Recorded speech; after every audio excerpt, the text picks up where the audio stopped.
You've learned to read people. You notice the micro-expressions, the hesitation before the lie, the smile that doesn't reach the eyes. You've studied silence as a weapon. You know how to disappear inside a conversation, present, agreeable, revealing nothing. You've mastered the game. But here is the question no one has answered for you. What happens when you walk into a room and the person across from you has learned everything you have? What happens when the predator meets a predator? This is the lesson Machiavelli never wrote down, because he knew most people would never live long enough to need it. Machiavelli spent 14 years in exile, stripped of power, banned from Florence, forgotten. And in that silence, he wrote The Prince. Most people read that book as a manual for dominating the weak, and they are right, partially. But there is a chapter most readers gloss over, chapter 19, where Machiavelli stops talking about managing fools and starts talking about something far more dangerous. He calls them the formidable ones, men who cannot be bought, cannot be flattered, cannot be baited by ego, because they have already conquered their own. Machiavelli's warning is precise. Every tactic that works on ordinary men becomes a liability against a formidable one. Think about what that means. The mask you wear, they wear one too. The silence you use as a weapon, they use it back. The patience you've built, they've built longer. Every move you make, they've already considered. This is not a game of chess anymore. This is two grandmasters staring at the same board. And here is what no one tells you. The player who panics first loses everything. There is a psychological phenomenon called mirroring. In ordinary interactions, you use it instinctively, matching someone's tone, pace, energy, to build trust, to disarm, to control the frame. But when two high-level minds meet, mirroring becomes a trap. Because you are no longer controlling the mirror, you are looking into it. And what you see is yourself. Your strategies reflected back, your silence met with silence, your patience outlasted by patience. Machiavelli understood this. He wrote, "The lion cannot protect himself from traps, and the fox cannot defend himself from wolves. One must be both."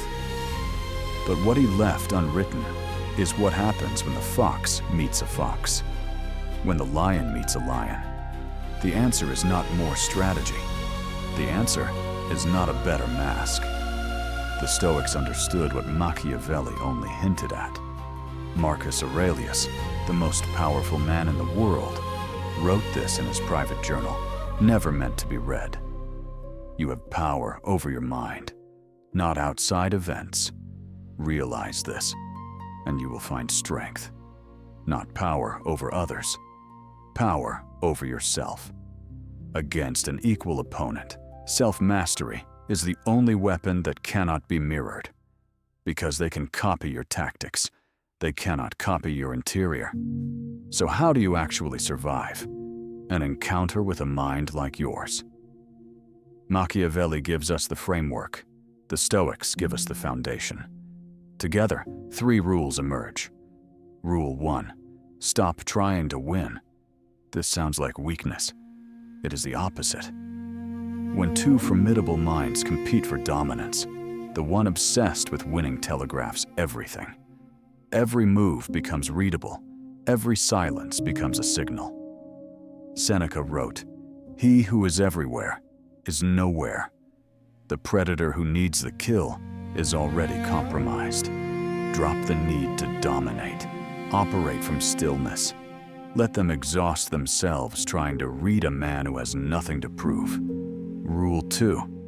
Make yourself an open book, selectively. Every high-level operator expects you to hide, expects walls, expects the mask. So give them the opposite. Reveal something real. something small but true. Machiavelli called this the strategic confession, a calculated vulnerability that disarms without exposing. It does two things simultaneously. It breaks their pattern recognition because they are not prepared for honesty. And it forces them to reciprocate because the deepest human reflex, even in formidable minds, is to match openness with openness. You haven't shown weakness, you've changed the game entirely. Rule 3.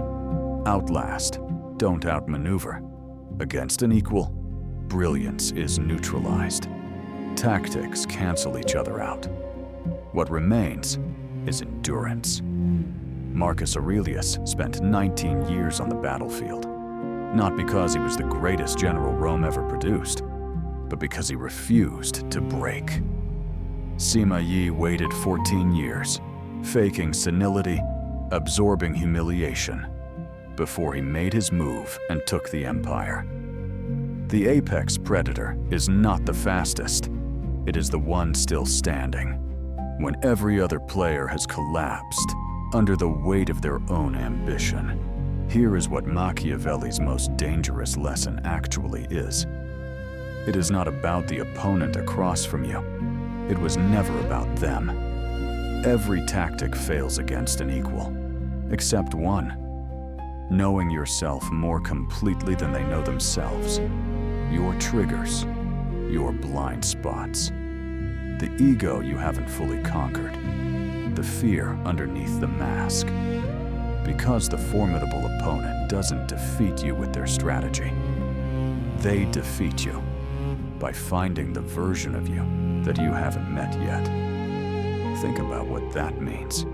You've spent years studying others, reading rooms, mapping behaviors, building an arsenal of psychological tools.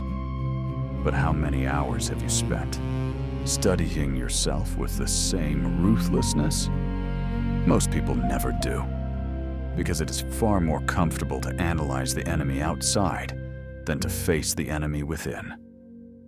Machiavelli knew this. He watched princes fall, not to superior armies, but to their own unchecked pride, their own impatience, their own desperate need to be seen as powerful. The mask they wore for the world became the mask they wore for themselves. And that is when they lost everything. Marcus Aurelius understood the same truth from the opposite direction. Here was a man who commanded the largest empire in the known world, armies at his word, territories beyond horizon. And yet, every morning, before he faced the world, he sat alone and wrote to himself. Not strategies, not orders, confessions. I have seen the beauty of good and the ugliness of evil, and have recognized that the wrongdoer has a nature related to my own. He wasn't writing philosophy for posterity. He was doing the most dangerous work a powerful man can do. He was looking inward, without flinching. This is what separates the merely powerful from the truly formidable. The merely powerful man builds walls around himself. The truly formidable man builds walls within himself. There is a difference. Outer walls can be scaled. Outer walls can be bypassed. But an inner citadel, built through years of radical self-examination, cannot be breached by any external force, because there is nothing left to exploit. No hidden fear the opponent can surface. No buried ego they can provoke. No version of you that you haven't already met and conquered. The Stoics called this the inner citadel, the place inside you that no external force can reach if you've done the work to build it. Machiavelli called it virtù, not virtue in the moral sense, but the raw capacity to act decisively from a place of complete self-knowledge, the ability to look at yourself without illusion and still move forward, without hesitation, without need for approval, without the weight of an unconquered interior slowing every decision. Together, they point to the same truth. The most dangerous person in any room is not the one with the best tactics. It is not the one with the most information. It is not even the one who has studied Machiavelli the longest. It is the one who knows exactly who they are. Every shadow, every weakness, every edge, and cannot be moved from it. Your opponent can mirror your tactics. They cannot mirror your scars.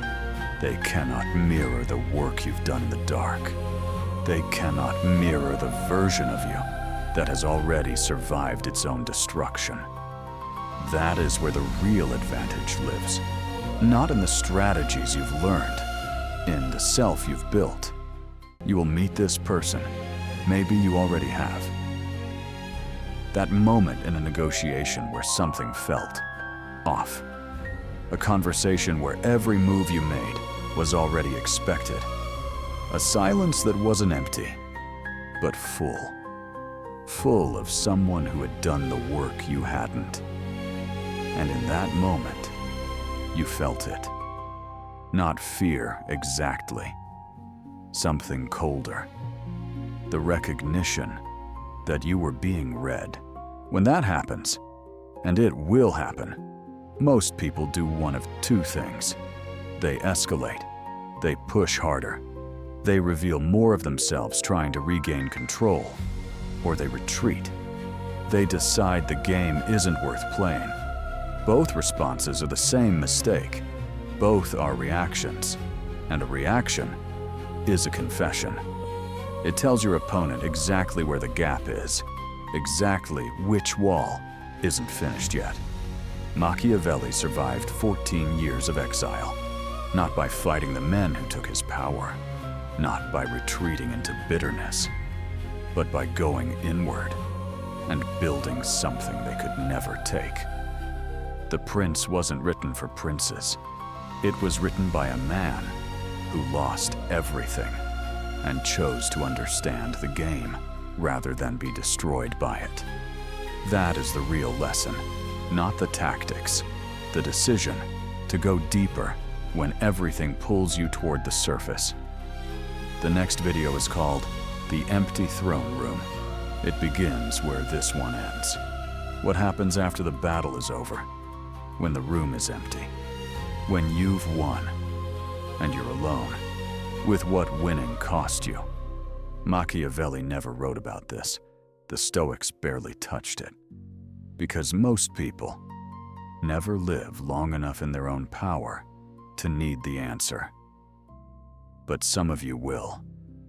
And when you do, that video will be waiting. If this kind of thinking is what you've been looking for, you already know what to do.